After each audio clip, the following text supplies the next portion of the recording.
এরকম একটা পরিস্থিতি আসলে তাদের নেতারাই বলেছিল 5 লাখ 10 লাখ লোক মারা যাবে। মনে আছে আপনাদের? সেই ওবায়দুল কাদের সাহেব কোথায় আছেন আল্লাহ ভালো জানেন, প্রশাসন ভালো জানেন। তিনিও তো বেঁচে আছেন এখন, এবং তার সেই 5 লাখ 10 লাখ লোক তো মারা যাননি।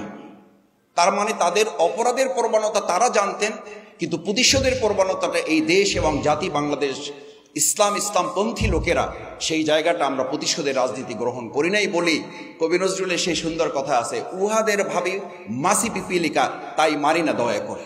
যে আপনাদের আমিরে জামাত এত সুন্দর করে কথা বলেন কি করে, এটার একটা জবাব আমি বলেছিলাম যে আমি এরকম পাশে বসে শহীদ মাওলানা দেলোয়ার হোসেন সাইদি রহমাহুল্লাহকে জিজ্ঞেস করেছিলাম, আপনাকে মানুষ এত পছন্দ করে, আপনার কথা এত শোনে কেন?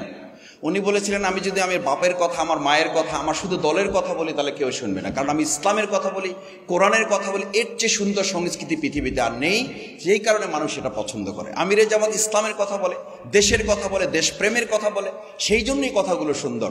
আউযুবিল্লাহি মিনাশ শাইতানির রাজিম, বিসমিল্লাহির রহমানির রহিম। ইন্না আ'তাইনাকাল কাউসার ফাসাল্লি লিরাব্বিকা ওয়ানহার ইন্না শানিয়াকা হুয়াল আবতার। সাদাকাল্লাহুল আযীম। সাংস্কৃতিক ঐক্য ফ্রন্টের আজকের আয়োজনের সম্মানিত সভাপতি শ্রদ্ধেয় কবি মোশাররফ হোসেন খান, শ্রদ্ধেয় প্রধান অতিথি বিশ্ব ইসলামী আন্দোলনের অন্যতম নেতা শ্রদ্ধাভাজন আমিরে জামাত ডক্টর শফিকুর রহমান, সম্মানিত বিশেষ অতিথি অন্যতম পৃষ্ঠপোষক সাংস্কৃতিক জগতের মহানগরীর সম্মানিত আমির জনাব নুরুল ইসলাম বুলবুল, সম্মানিত কবি, লেখক এবং সাংস্কৃতিক নেতৃবৃন্দ, আমার সামনে উপস্থিত সাংস্কৃতিক অঙ্গনের বিভিন্ন গুণীজন, সম্মানিত সুধীমণ্ডলী, সাংবাদিক বন্ধুগণ, আল্লাহ শুকরিয়া আদায় করছি এবং আপনাদের প্রতি কৃতজ্ঞতা জানাচ্ছি। আপনারা বৈষম্যবিরোধী ছাত্র জনতার আন্দোলনে গুরুত্বপূর্ণ ভূমিকা রেখেছেন, আল্লাহ আপনাদের কবুল করুন।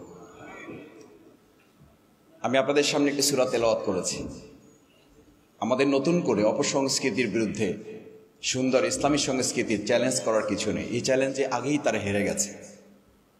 এই সূরা যখন নাজিল হয় তখন প্রথম দুটি আয়াত দিয়ে তারপরে বলা হয়েছিল, তোমরা সবাই মিলে এই আবুল হাকাম সহ যারা আসো, পরের একটা লাইন তৈরি করে যদি নিয়ে আসতে পারো তাহলে তোমাদের সব কিছু মেনে নাও।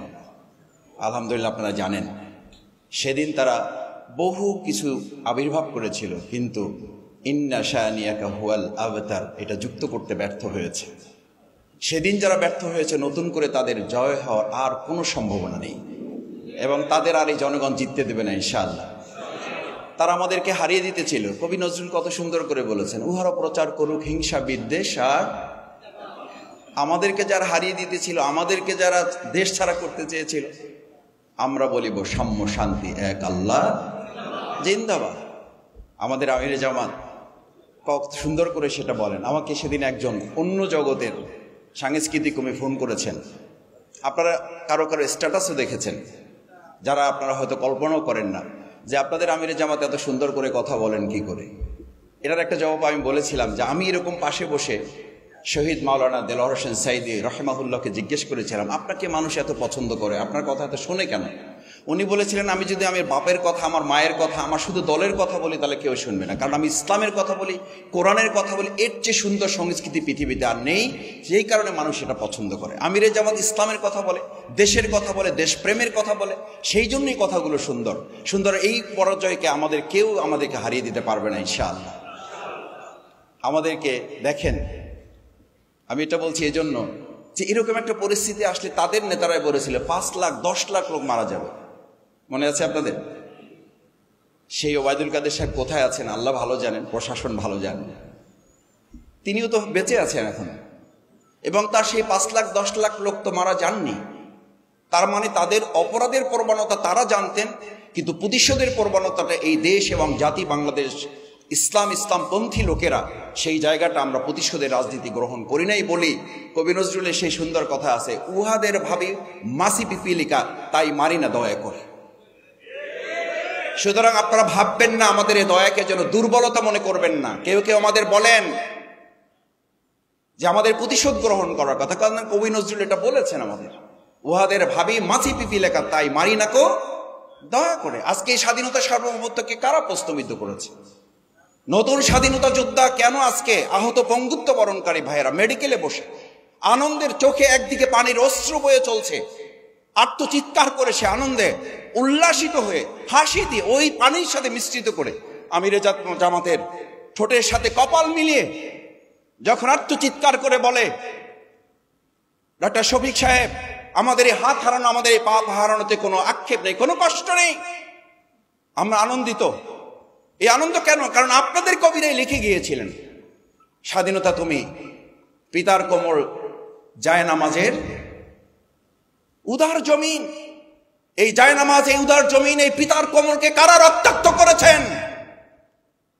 এই পিতার কোমল উদার জায়নামাজের জমিনকে কারা প্রশ্নবিদ্ধ করেছেন, কারা কলুষিত করেছেন? তার জবাবের অংশ হিসাবে আজকে আপনাদেরকে দেশ ছাড়া হতে হয়েছে। এই স্বাধীনতাকে আমাদেরকে আবার নতুন করে আরেকবার স্বাধীন করতে হয়েছে। সুতরাং আমি শুধু আপনাদেরকে আহ্বানটুকু জানিয়ে শেষ করতে চাই, এই দেশ যেন আরেকবার স্বাধীনতার জন্য আমাদের হাজারো তরুণ ছাত্র জনতাকে জীবন দিতে না হয়, সেজন্য আপনারা যারা এখানে এসেছেন, আপনাদেরকে কবি ফররুক আহমেদের একটি চমৎকার আহ্বান আছে। তিনি আপনাদেরকে বলেছিলেন যে আপনারা এখন যারা এখানে আছেন, আপনারা যারা মনে না করেন আমাদের সবকিছু অর্জন হয়ে গেছে, আপনাদের এটা মনে রাখতে হবে। আপনাদের সামনে তিনি উল্লেখ করেছেন, জাগবন্দরে কৈফিয়তের তীব্র ভুরকুটি হেরি। এই বন্দরগুলোতে আজকে যে অবস্থা আছে, এখান থেকে আমাদের তীব্র ভুরকুটি, আমাদের প্রশাসনের রক্তচক্ষু প্রশ্নের সমস্ত গুলিবিদ্ধ অবস্থাকে অতিক্রম করে পরের লাইনটা আমাদের শেষ কথা, অগণন ক্ষুদিত মুখের নীরব ভুরকুটির। ক্ষুদিত মুখ বলতে শুধু খাবারের নয়, এই আপনারা যারা বলতে চেয়েছিলেন, আপনাদের শুধু মুখ বন্ধ করা হয় না, এই লেখক, কবি, সাহিত্যিক, সাংস্কৃতিক কর্মীদের কলমগুলোকেও তারা বন্ধ করে রেখেছিল।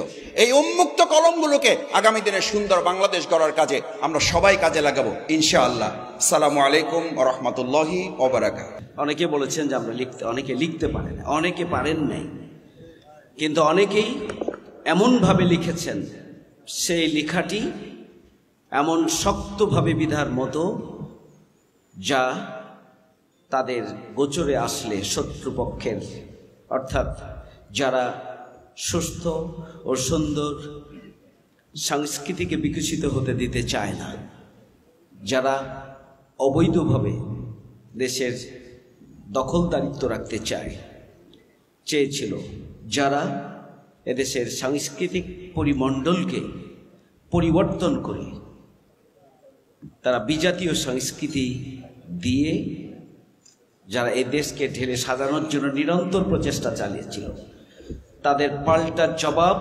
আমাদের কবি, লেখক, সাহিত্যিক এবং শিল্পীরা দিয়েছেন। এটা স্বীকৃতি দিতে হবে। যারা পারেন নাই সেটি ভিন্ন জিনিস, কিন্তু অনেকেই পেরেছেন। আমি যারা পারেন না এবং পারেননি, সবাই পেরেছেন, সবাইকে আমি আন্তরিক মোবারকবাদ জানাচ্ছি এবং শুভেচ্ছা জানাচ্ছি। স্বাধীনতা উত্তর বাংলাদেশ তখন থেকেই শুরু হয়েছে। এদেশের অধিকাংশ মানুষের মূল্যবোধ, চেতনা এবং যে বিশ্বাস, সেই বিশ্বাসের বিরুদ্ধে প্রতিবেশী রাষ্ট্রের পৌত্তলিক সংস্কৃতি এবং পাশ্চাত্য সংস্কৃতির সংমিশ্রণে এদেশের 90% মানুষের বিশ্বাস এবং বোধের আলোকে যে সংস্কৃতি, তাকে হত্যা করার জন্য, নিশ্চিহ্ন করার জন্য, তাকে মুছে ফেলার জন্য চেষ্টা চালানো হয়েছে। কিন্তু কবি, সাহিত্যিক, শিল্পী যারা ছিলেন, তারা স্বাধীনতা পরবর্তী বাংলাদেশের শত প্রতিকূলতার মাঝে তারা তাদের কার্যক্রম অব্যাহত রেখেছেন এবং গোটা বাংলাদেশে একটা এদেশের মানুষের বিশ্বাস, বোধ এবং চেতনার আলোকে তারা একটি সাংস্কৃতিক আন্দোলন গড়ে তুলেছেন এবং সে আন্দোলন আজকে ফুলে ফুলে সুশোভিত হয়েছে এবং এটা একটা শক্তি হিসাবে বাংলাদেশে আবির্ভূত হয়েছে। এই যে কালচারাল দিক থেকে কবি, সাহিত্যিক এবং লেখক, শিল্পী যারা অবদান রেখেছেন, আজকে স্বাভাবিকভাবে আমাদেরকে স্মরণ করতে হয় আস্থার সাথে কবি আল মাহমুদ, ফররুক আহমেদ, কবি মতিউর রহমান মল্লিক, গোলাম মোহাম্মদ কবি এবং কবি আসাদ বিন হাফিজ, মোশাররফ হোসেন খান সহ এখানে অনেক কবি সাহিত্যিক আছেন, সামনেও আছেন, যারা নিরন্তর চেষ্টা চালিয়েছেন এদেশের অধিকাংশ মানুষের বিশ্বাস, চেতনা এবং মূল্যবোধের আলোকে এদেশের সংস্কৃতিকে প্রতিষ্ঠিত করার জন্য, বিশেষ করে একটা সাংস্কৃতিক সীমানা নির্ধারণ করে যে কোনো মূল্যে নিজেদের অবস্থানকে সুসংহত করার জন্য, নিজেরা যাতে বিলিয়ে না যায় সেই জন্য আপনারা চেষ্টা করেছেন, নিজেরা যাতে হারিয়ে না যায় সেই জন্য চেষ্টা করেছেন, আমাদের তরুণ প্রজন্ম যেন হারিয়ে না যায় সেই জন্য আপনারা চেষ্টা করেছেন। এবং আল্লাহর মেহেরবানি, এবং আমি দৃঢ়ভাবে বিশ্বাস করি এই যে একটা বিরাট জগৎ তৈরি হয়েছে, সেটাকে যদি আমরা পরিকল্পিতভাবে কাজে লাগাতে পারি, তাদের মধ্যে প্রফেশনালিজম যদি আমরা তৈরি করতে পারি, ইনস্টিটিউশনালাইজেশনের মাধ্যমে আমরা যদি এক একটা দিক এবং বিভাগে আমরা ব্যাপক ভিত্তিক পরিকল্পনা নিয়ে কাজ করতে পারি, তাহলে আগামী দিনে বাংলাদেশের শকুনদের যে থাবা, বিশ্বাস এবং বোধের দিক থেকে বাংলাদেশকে নিশ্চিহ্ন করে দেওয়ার যে ষড়যন্ত্র, যা আজকেও দ্বিতীয় বিপ্লবের পরে অব্যাহত আছে, সেটিকে রুখে দেওয়া সম্ভব হবে বলে আমি বিশ্বাস করি। সেই জন্য আজকে আমির জামাত আমাদের এখানে আছেন। কালচারাল অঙ্গন হচ্ছে একটা ব্যাপক এবং বিস্তৃত অঙ্গন। যে কোনো বিপ্লবের পূর্ব শর্ত হচ্ছে বিপ্লবকে সফল করার জন্য তার আগে কালচারাল, আভ্যন্তরীণভাবে সেই কালচারাল বিপ্লবটাকে মানুষের অন্তরে ধারণ এবং লালন করতে হবে, এবং সেটি হচ্ছে একটি পূর্ব শর্ত।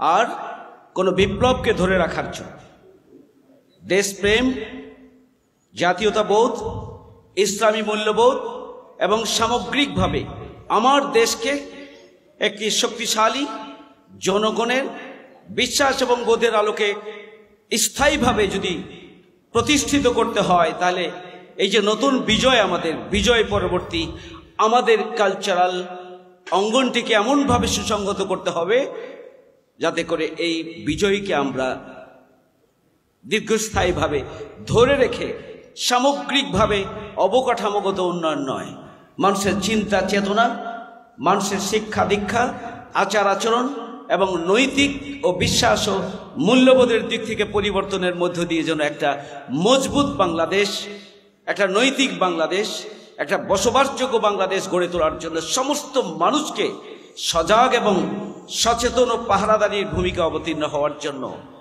বিপ্লবোত্তর সাংস্কৃতিক বিপ্লবের স্থায়িত্বের জন্য আমাদেরকে নতুন করে পরিকল্পনা গ্রহণ করতে হবে এবং ভূমিকা পালন করতে হবে।